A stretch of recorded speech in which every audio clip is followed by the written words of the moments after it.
If you're making your weekend plans, I'm honestly telling you this. Look no further than the Denver Center of Performing Arts because the musical Hell's Kitchen is currently playing at the Buell Theater. And I went, and it was amazing. And one of the stars that John Avery Worrell, am I saying that right? Worrell, ooh, very nice, has stopped by GFF this morning. First of all, you were fantastic. Thank you so much. I was so amazed by your performance, and the whole thing, I was on my feet like several times. Then we did our job. Then you did your job. It was amazing. So welcome to Denver. How is the altitude? I always ask my singers. Yes. Are you struggling? Is there oxygen backstage? We do have oxygen backstage, okay. so we're well prepared. Okay. It was definitely an adjustment at first. Was I woke it? up one morning, you know, it caught me off guard at first, but I think I found my groove. Okay, that's good. Sometimes when I walk like home from the grocery store and I'm winded, I'm like, it's the altitude, and I've been here like 9 years, but it's so fine. For those who are not familiar with the show, fill us in on what it's about and how it started. Yes, so Hell's Kitchen, it surrounds a story about our main character, Allie, who is really, it sounds so cliche, but literally coming to find herself. Yeah. What it means to fall in love, what it means to deal with a mom at 17, which we all know can be turbulent. Yes, it can. You know what I mean? Good word. You know what I Well mean? said, yeah. And then just, you know, finding passion for the first time, falling in love with music and what it means to create and find your own voice.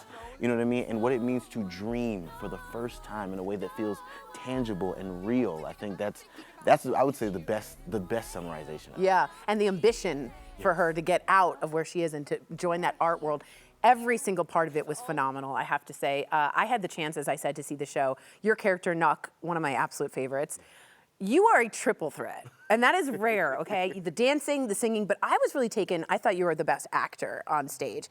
Just tell me, what was your background? How did you get is it a God-given gift? Did you study? Like, amazing. Of course, it's an amalgamation of both of those. Okay. Of course, God-given gift. My mother wanted me to say that. But, you know, I did train for many years between Atlanta and LA, mostly in Atlanta, on a performing arts school called AGI Entertainment. Okay.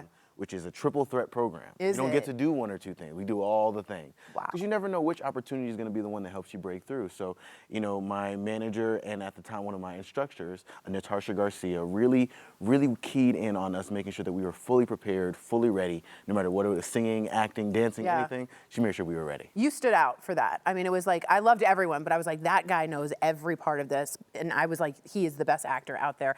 I want to talk about the genius behind the scenes here, Alicia Keys. Yes. So is this her story? She was behind all of this, but also tell me what it's like to sing some of her music. Because when they do This Girl Is on Fire, I'm just like, I was like, what? I'm like freaked out. What is it like to sing some of that? I mean, it's like that reaction you just had is how I feel every day. Yeah. You know what I mean? When I walked into the initial audition room and I saw her sitting there and I had to like pretend that I wasn't like shaking in my boots. I had to like pretend to be really cool for 30 minutes. You know what I mean? But it's an incredible experience knowing that these words that have now allowed us to create this whole 2.5-hour story came out of her brain. It's insane. It's wild to me. It is. It is the most incredible thing to think about. You know what I mean? So, and I'm so grateful that she's given us the opportunity and luxury to be able to take her words and her heartbeat and put it on stage every night. I mean, it's more than an honor because she got Grammys out the wazoo. I know. You know what I mean? Absolutely. Listen, I'm just trying to do what I can. You're going to be there. You're going to get the EGOT. You know, and I'll worry. receive it. That's right. That's right. We're going to see that. And knowing some of the songs, the lyrics, like there was something special about knowing it. I like to ask people who've made it in the performing arts, and you, sir, have made it, and I see big things in your future. Advice. I was an actor, improv, stand-up. Kind of funny. But what advice would you... Funny. That's very nice of you, liar. But what would you say to people out there that are like, I want to try that. I want to be a triple threat. Yeah. Any advice?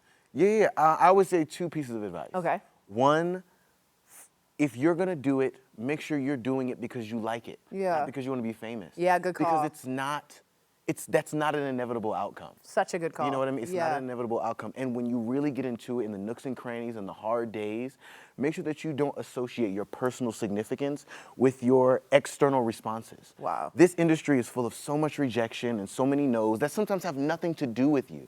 And you cannot associate how important you are as a person, how beautiful you are as a person, to whatever no's you may receive from one or many jobs. That's so well said. You know how many no's I got? It's exactly right, sir. I also have to say, I just really quickly, there's a lot of mother-daughter situations going on in the story. I lost my mom 2 years ago, and I was a bawling mess, but you all handled it so beautifully, and I just, again, your acting is, mwah. I would look into TV, movies, I could just see it. All right, enough of bringing them up. Hell's Kitchen is playing at the Denver Center of Performing Arts. It's now through April 26th. Y'all, get your tickets now. It was like sold out when I went. You can get it at denvercenter.org. They sponsored today's segment. It was an honor to meet you. You were phenomenal. Thank you. Absolutely.